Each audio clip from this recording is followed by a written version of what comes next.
नमस्कार. पुनश्च एकदा आपले सर्वांचे मनपूर्वक स्वागत आहे. राज्यातील सरकारी कर्मचाऱ्यांसाठी एक अत्यंत महत्त्वाची अपडेट. राज्यातील सरकारी कर्मचारी 21 एप्रिलपासून बेमुदत संपावर.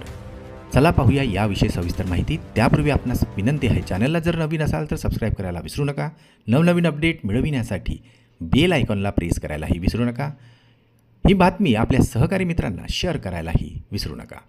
राज्यातील सरकारी निमसरकारी कर्मचारी असे सुमारे 17 लाख कर्मचारी 21 एप्रिलपासून बेमुदत संपावर जाणार असल्याची घोषणा राज्य सरकारी कर्मचारी मध्यवर्ती संघटनेने केलेली आहे.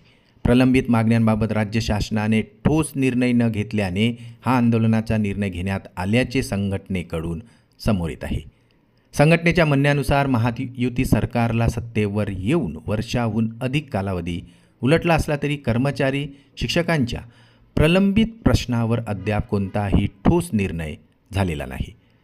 संघटनेने राज्य शासनाकडे एकूण 18 मागण्यांची सनद सादर केलेली आहे, ज्यामध्ये रिक्त पदे तातडीने भरणे, कंत्राटी कर्मचाऱ्यांना नियमित करणे, प्रतीक्षा यादीतील पात्र उमेदवारांना अनुकंपा तत्वावर नियुक्त्या देणे, सेवानिवृत्तीचे वय 60 वर्ष करणे, तर शिक्षकेतर कर्मचाऱ्यांसाठी 10, 20, 30 आश्वासित प्रगती योजना त्वरित लागू करणे, 1 नोव्हेंबर 2005 पूर्वी नियुक्त अंशतः अनुदानित शाळेतील कर्मचाऱ्यांना जुनी पेन्शन योजना लागू करणे अशा प्रमुख मागण्यासाठी आता कर्मचारी 21 एप्रिलपासून बेमुदत संपावर जाणार आहे.